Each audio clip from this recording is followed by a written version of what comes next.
Dr. Babasaheb Ambedkar, Open University.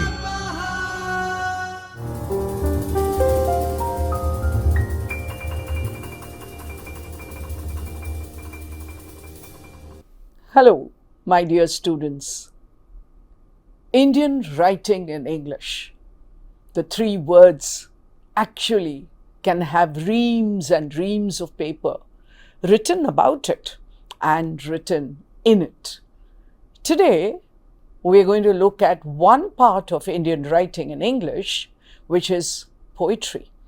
I'm going to begin by talking about the earliest poetry that was written in what we today call Indian writing in English. As you know, this is Paper-1. You've already heard about the introduction, and today I'm going to talk about poetry, in particular, the early poetry. When we think of Indian writing in English today, you must agree with me that this namkaran, christening of giving a name, is quite recent, because we talked about it earlier as Indo-Anglian literature, Anglo-Indian literature, English literature in India, etc., etc., till we decided that this best sums up what we are trying to talk about, Indian writing in English. When did it begin? Where did it begin? I'm sure we have ever so many theories, ever so many names come up. But since I'm going to be talking about poetry today, let's see who are our earliest poets. In fact, in this paper, we have three poets that we are going to look at in a little detail, because we are going to look at their poems too. So we have Toru Dutt, Michael Madhusudan Dutt, and H.L.V. de Rosio. Three poets. Toru Dutt. I'm going to begin by talking about her. Probably you already have an idea when you hear the name Toru Dutt. The period that I'm talking about, my dear students, is the latter half of the 19th century. You can see Toru Dutt's dates, 1856 to 1887. She died very young, but I'll come to that later when I talk about her in detail. So the period that I'm talking about is the latter half of the 19th century. So more than 150, 160 years ago is the period that I'm talking about. Toru Dutt, one of our earliest poets, 1856 to 1887. What do we know about her? What do we know about her personal life? What do we know about her writings? Toru Dutt was born into a very aristocratic, westernized family of Bengal. Those of you who know a little bit of Bengali culture or about life in Bengal in those days, and even today for that matter, we refer to a particular class of people as Bhadralok. The English equivalent would be gentlemen. So she belonged to a Bhadralok family, aristocratic, well-to-do obviously, and very westernized. In Bengal, if you remember, even Rabindranath Tagore, very often he has written about how in his house, in the family house, English plays would be staged and children were not allowed to attend. Only the parents and the elders watched those English plays. But there's a beautiful description where he says they used to hide on the balcony and peep down to see what was happening. Anyway, that's about Tagore. But let me come back to Toru Dutt. Her father was a noted linguist and also a published poet. You understand what I'm saying? We say it's in the DNA. We say it's in the blood. We say we are born with it. Well, Toru Dutt was born with it in that sense, because her father was a published poet and a linguist too. Remember, Bengal had a long line of well-educated aristocratic people. So her father was in that category, and the mother too had a literary bent of mind. That's about the family into which she was born. Let me tell you something a little on the personal side. This family, a Hindu family, they converted to Christianity. We don't have time to go into the entire biography of the family, but just for your information, because with that we are going to talk about her later life, where she lived, etc. And therefore I thought this point should be mentioned. She was only 6 when her entire family converted to Christianity. And then, if you notice on the screen you have, they lived in England and France for some time, a period of about 5 years, 1869 to 1873. They lived in France and England. I've already told you that they were well-to-do, they were westernized, so they thought the best place for children to grow up is not India, but probably the Western world. And remember, at that time, the US was not so popular as was Europe and UK in particular, since we had been colonized by them. So the family went to live in France and England, and this had a great influence on her life, as well as, and I want to mention here, her brother and sister. So there were 3 of them, and the parents, they all moved to France and England. I'm not sure, my dear students, if you have an idea of the kind of weather, climate that we have in England.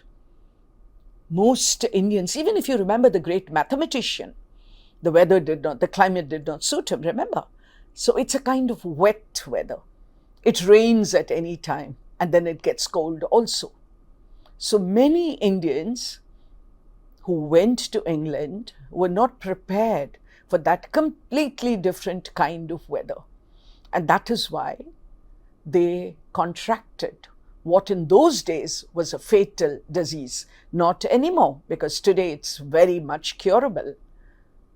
Tuberculosis, TB in short, and was also called consumption in those days. You may remember our great poet John Keats, as well as his brothers, 2 of them, they all succumbed to this terrible disease.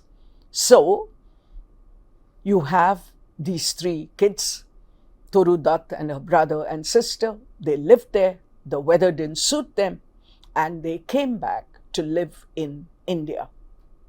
Soon after that, Toru Dutt lost both her brother and sister to this dreaded disease. She probably still did not know that she also had already contracted this disease. But at this moment, she was not aware of it. She was only in terrible shock and sorrow at losing her siblings. And she began writing poetry after that. 1873, they came back. She was born in 56. So you can imagine how young she was when she already lost her brother and sister, and then she began writing poetry. Her earliest poems she contributed to journals of the period, to periodicals, to magazines like the Bengal magazine and the Calcutta Review. Remember, she had already lived in France, had learnt French, and therefore she could translate French poetry. Interestingly, her first volume of poems was called A Sheaf Gleaned in French Fields. A Sheaf Gleaned in French Fields, 1876, right? And you know what a sheaf is when we're talking of wheat, for example, right? A sheaf. We even talk of a sheaf of papers, for example. Anyway, and where was it gleaned from? Where was it caught from? It was brought from the French fields. Remember her influence of having lived in France. That was in 1876. And in 1877, she was already dead. And therefore, all her other poems were published posthumously. That means published after her death. She also wrote a novel, Bianca. Bianca is the only novel that Toru Dutt wrote. I've said all this to you to give you an idea of the kind of poet personality we are looking at. She wrote her poems very early in life. She lived a very short life.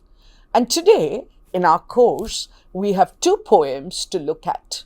One is called The Casuarina Tree, and the other is called Sita. A very interesting selection, my dear students, because the two poems are very, very different. When we look at the Casuarina Tree, you will immediately see who were the poets that influenced her. Do you remember in English literature what began right 1798 to 1835? What age are we talking about? You might wonder, why is ma'am talking about English poetry when we are actually looking at Indian writing in English? But you can't look at them in vacuum. You cannot isolate them. You cannot put them into slots, my dear students. All literature is one big holistic way in which we need to look at it. So 1798 to 1835, remember the wonderful period of nature poetry. Who do we have? Wordsworth and Coleridge and Keats and Shelley and Byron and all those poets. So, to a great extent, Toru Dutt was influenced by these romantic poets. Remember the publication of the lyrical ballads and the poems that followed. So, let us look at the first poem, which is Casuarina Tree. Casuarina Tree. I'm going to read the poem. I'm going to explain the poem almost line by line. We have two poems to do. Let's do it in full detail. Like a huge python winding round and round the rugged trunk, indented deep with scars, up to its very summit near the stars, a creeper climbs, in whose embraces bound no other tree could live. So what do we have? We have a huge tree. And along with the huge tree, we have a creeper, which I'm sure you've seen many of our huge trees with a beautiful big trunk, and then you have a creeper which goes round. So like a huge python winding round and round the rugged trunk, indented deep with scars. So it's a big tree. It's a huge tree. Its summit seems to be near the stars. Hyperbole is very, very important in poetry. We need to exaggerate in order to have a good effect. And therefore, this tree seems to reach the very stars. What kind of a tree is it? It's an old tree.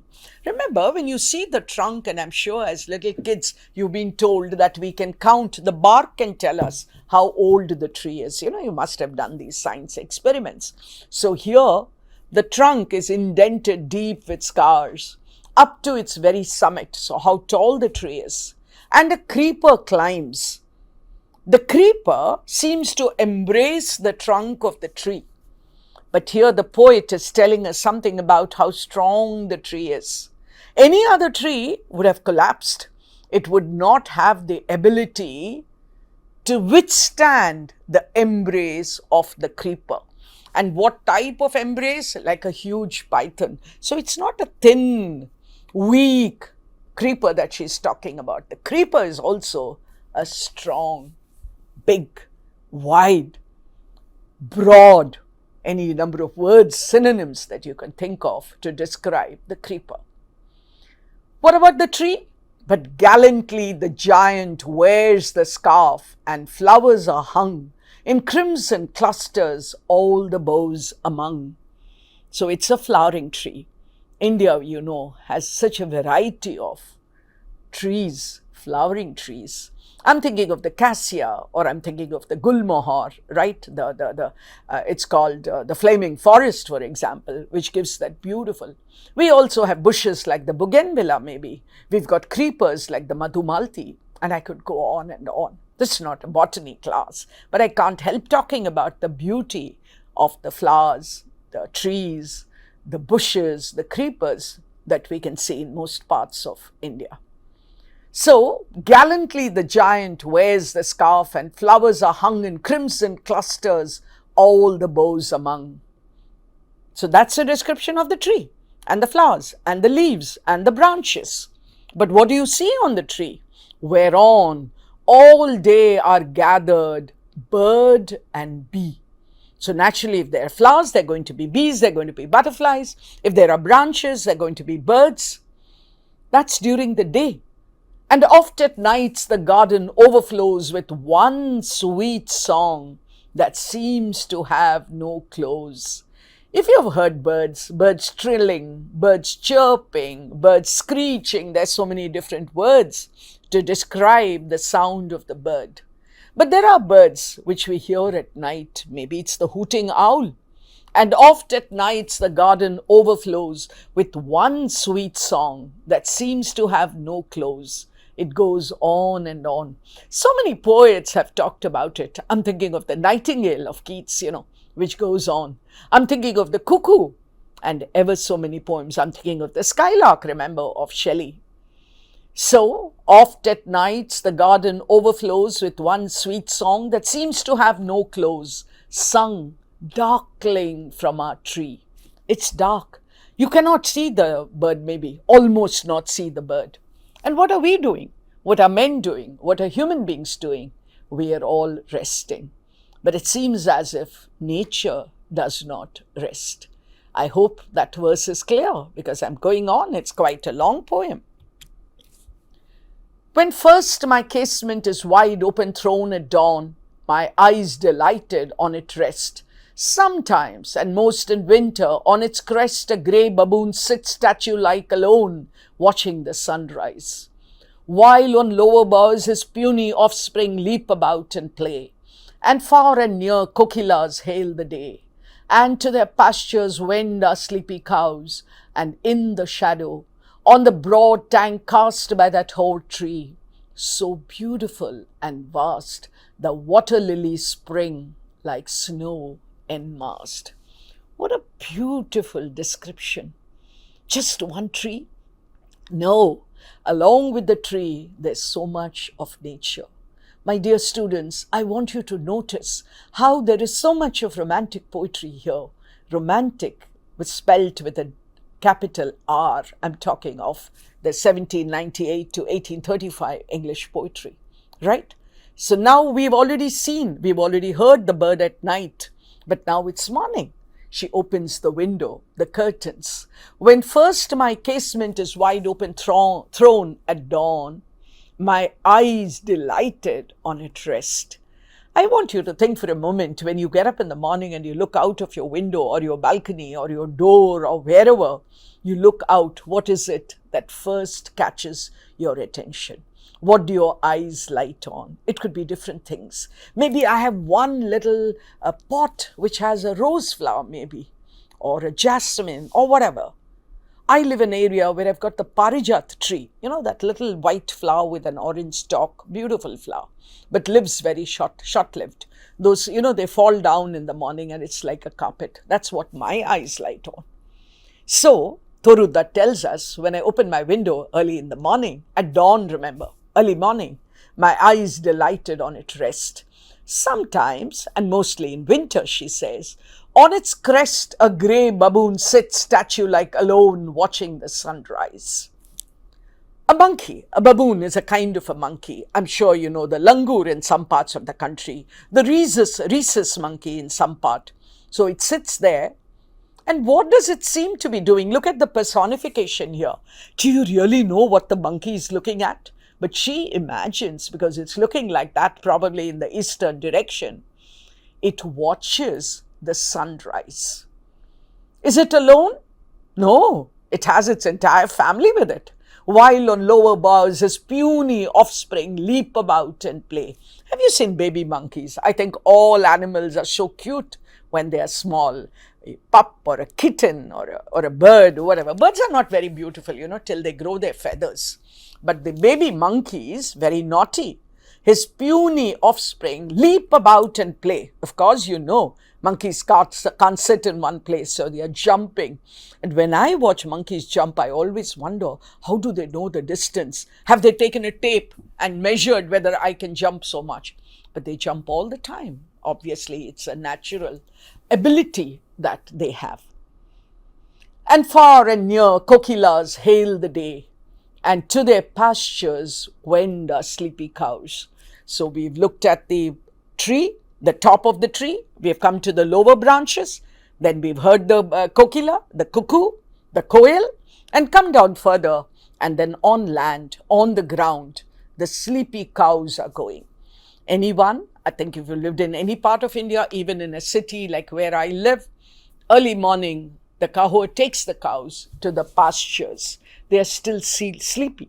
Maybe they're tinkling bells. I'm thinking of elegy written in a country churchyard where he's talking about the cattle coming back in the evening.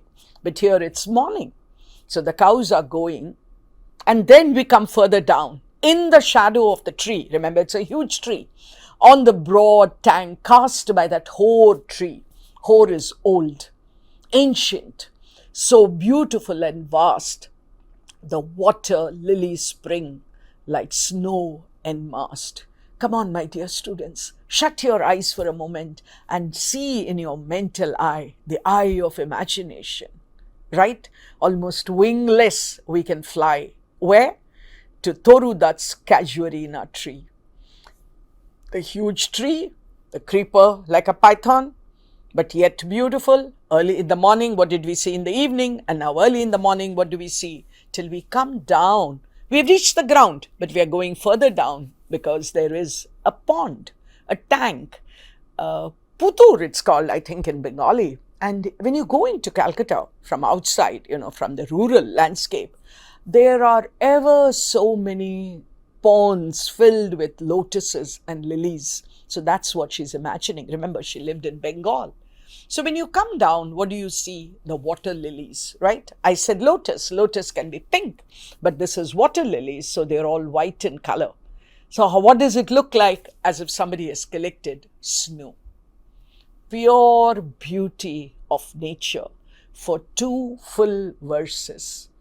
I'm repeating it, probably influenced by the English poetry or French poetry that she had read. But the entire poem, my dear students, is not just about nature. And therefore, now the mood changes. But not because of its magnificence, dear is the Casuarina to my soul. Beneath it we have played, though years may roll. O sweet companions, loved with love intense, for your sakes shall the tree be ever dear. Blent with your images it shall arise in memory, till the hot tears blind mine eyes.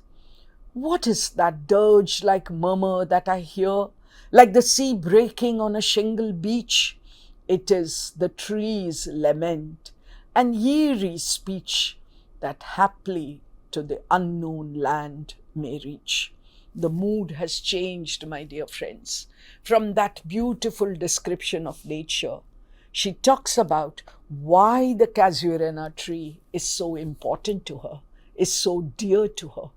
Not only because of its magnificence, not only because it is so huge, not only because of all those creatures of nature that I've described for you, but beneath it we have played. Though years may roll, O sweet companions, loved with love intense, for your sakes shall the tree be ever dear. I warned you, it's not going to be pure beauty of nature anymore. She remembers. Remember, I already told you that her brother and sister were dead.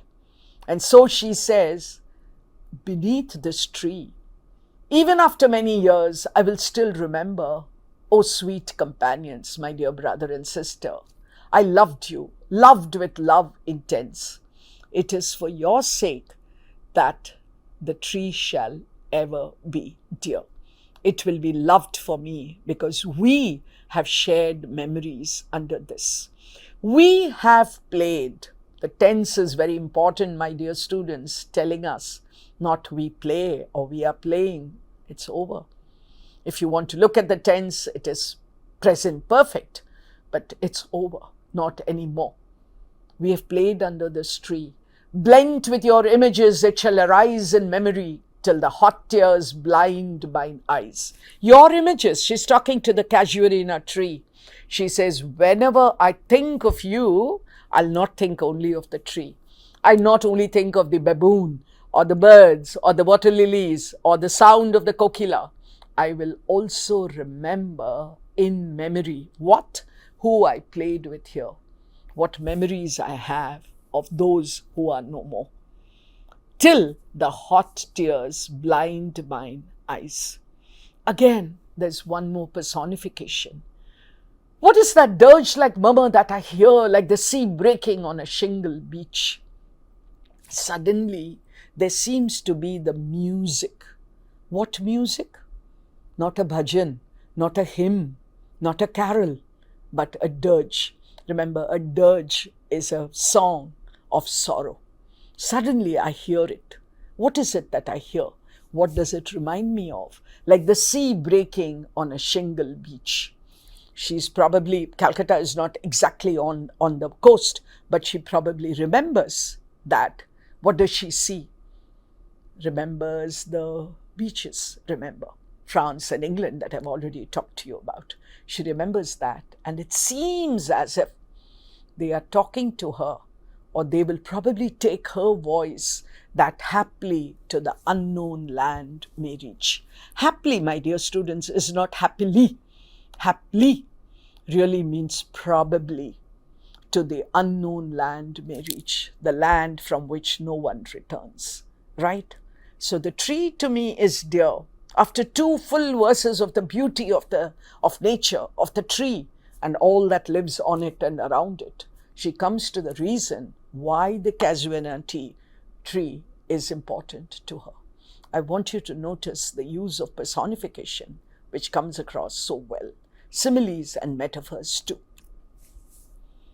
Unknown, yet well known to the eye of faith.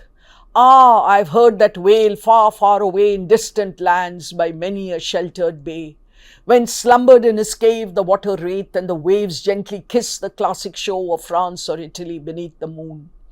When earth lay tranced in a dreamless swoon, and every time the music rose, before mine inner vision rose a form sublime.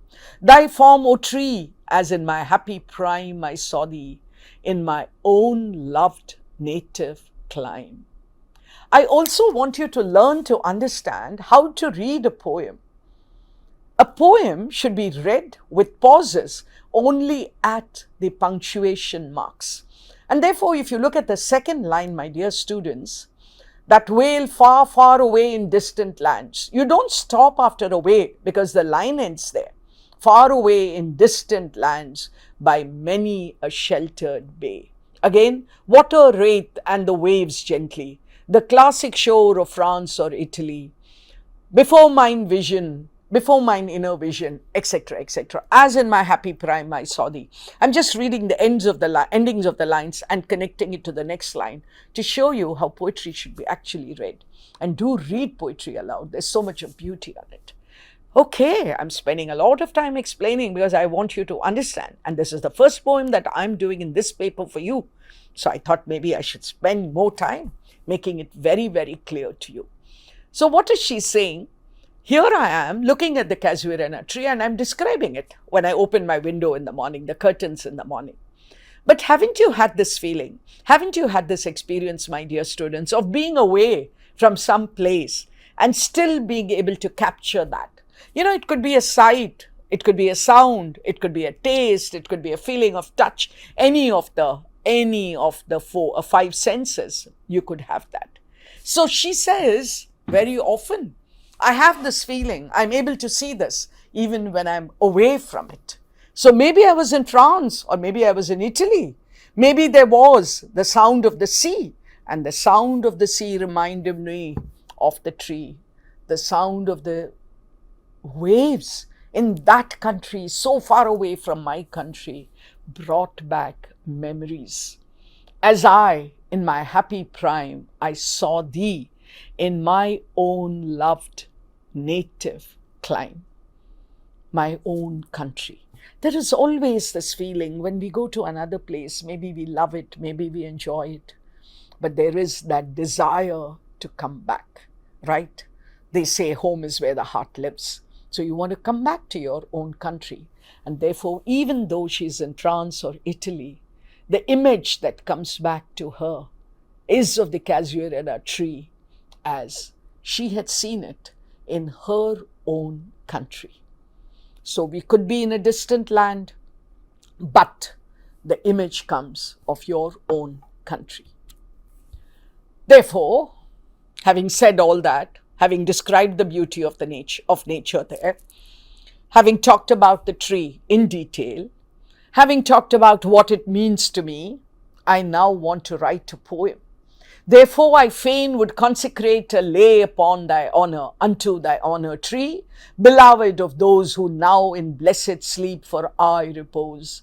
Dearer than life to me, alas, were they. I want to dedicate a song to you, right? We have that dedication.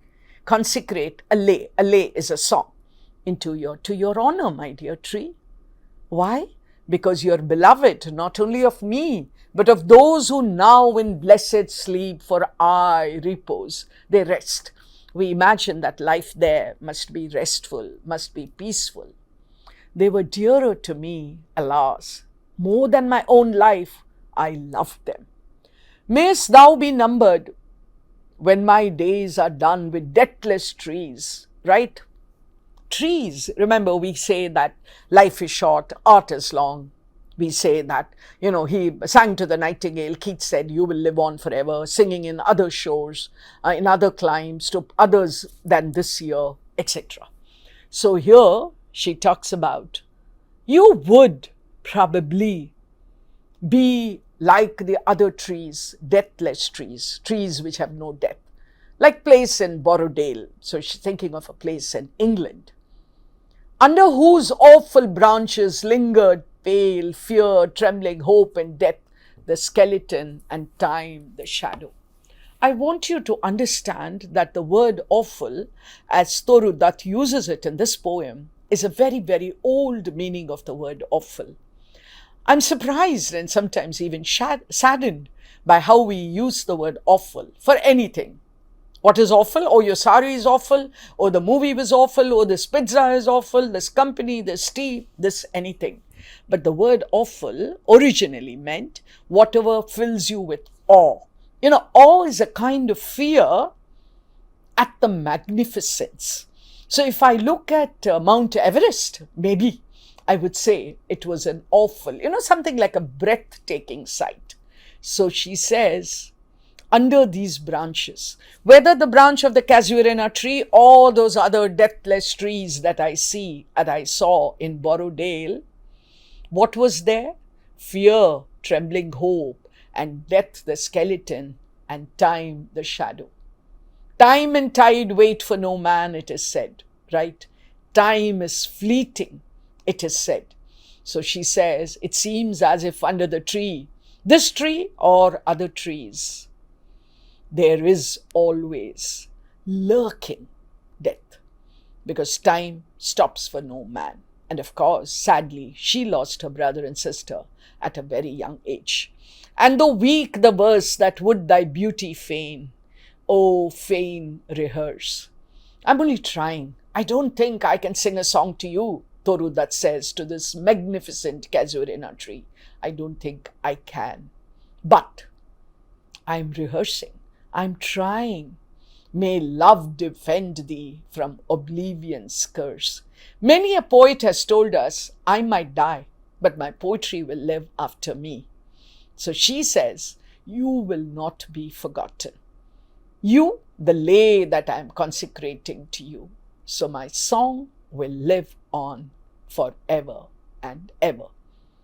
My dear students, I hope you have understood the poem. A long poem of 55 lines, 5 stanzas of 11 lines each, right? 5 11s are 55. The French shores, Italy where she lived, Borrowdale, all that come to life, because all that has been a part of her experience. And when she thinks of her brother and sister, naturally those days too come back to her. I hope you've enjoyed the poem. You need to look also, my dear students, you need to look also at the beautiful figures of speech. that she uses. You need to look at the meter, you need to look at the rhyming words, and much more. I hope you've enjoyed the poem. Yes, we will go on to our next poem, which is Sita by Toru Dutt.